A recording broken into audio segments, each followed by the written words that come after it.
বন্ধুরা নমস্কার। বিষয় সময়ে না জাগলে। বন্ধুরা, সময়ে না জাগলে কি হয়? এর এক কথায় উত্তর হলো আমাদের দুর্দশার অবধিই থাকে না। আমরা অধিকাংশ মানুষ সমাজ সংসারে জেগে ঘুমাই।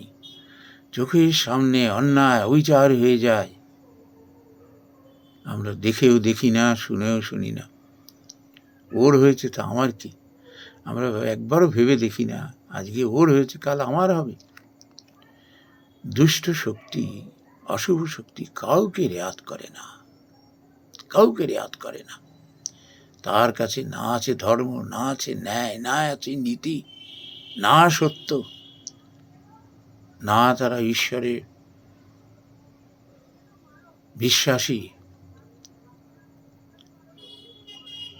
বন্ধুরা, আমরা এই জেগে ঘুমানোর জন্য নিজেদের সর্বনাশটি করি।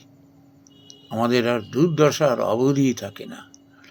এ প্রসঙ্গে একটি কাহিনীর কথা মনে পড়ে গেল। শীত কাটছে চোর। তো গৃহকর্ত্রী কর্তাকে বলছেন যে দেখো, চোর কিন্তু শীত কাটছে,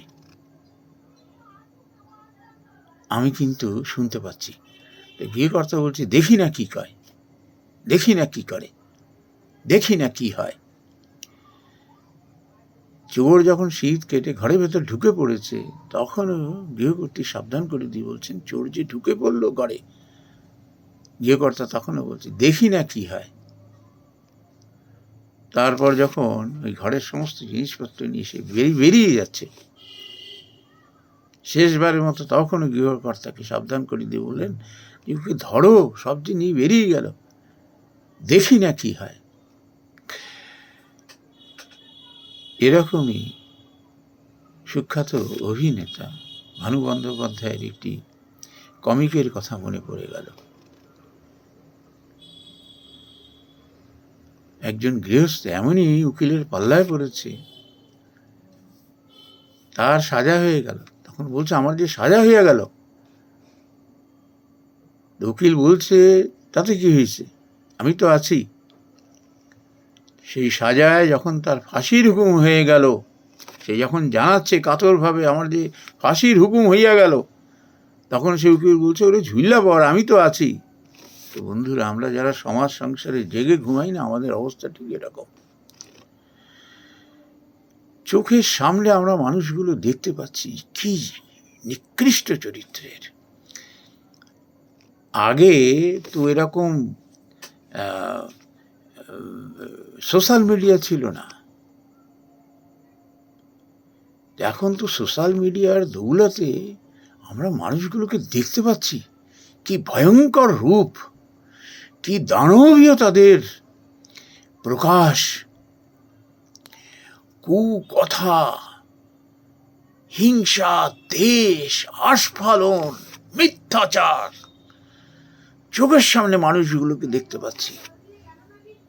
এই মানুষগুলোই আবার ক্ষমতার জন্য লালায়িত হয়ে ক্ষমতা লাভের জন্য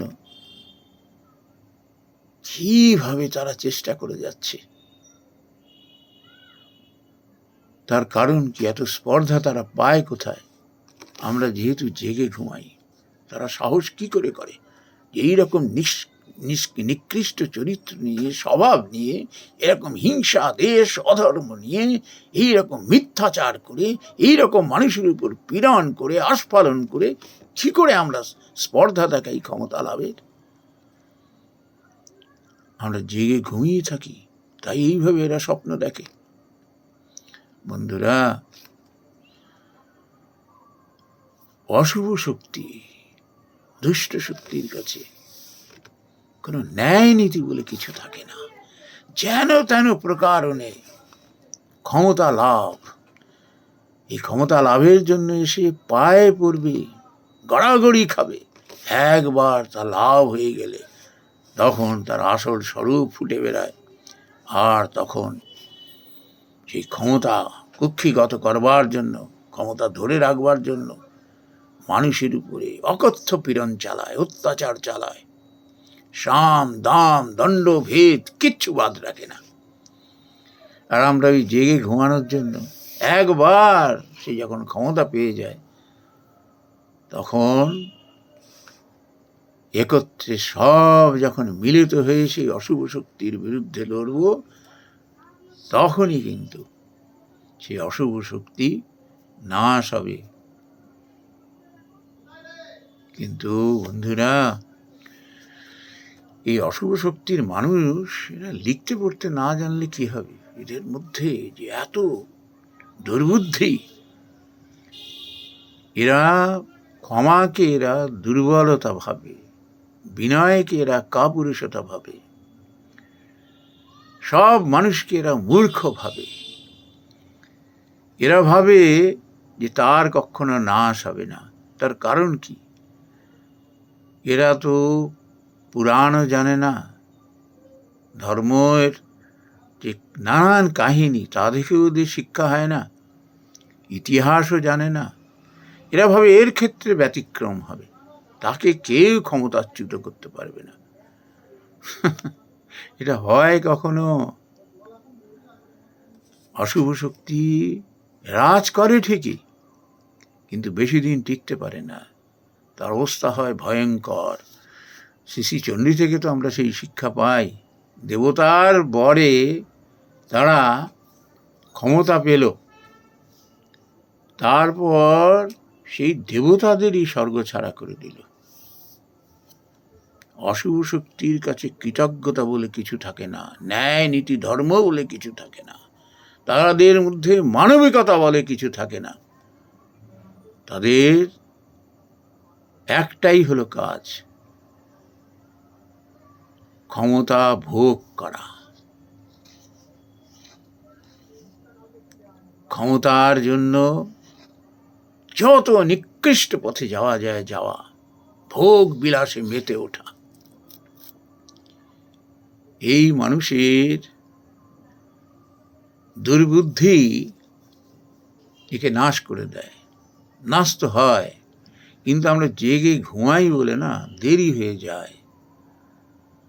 এদের নাশ হতে হতে অনেক ক্ষতি হয়ে যায়, অনেক গুণাগার দিতে হয় আমাদের। আমাদের দুর্দশার আর অবধি থাকে না সময় মতো না জেগে উঠলে। নমস্কার বন্ধুরা।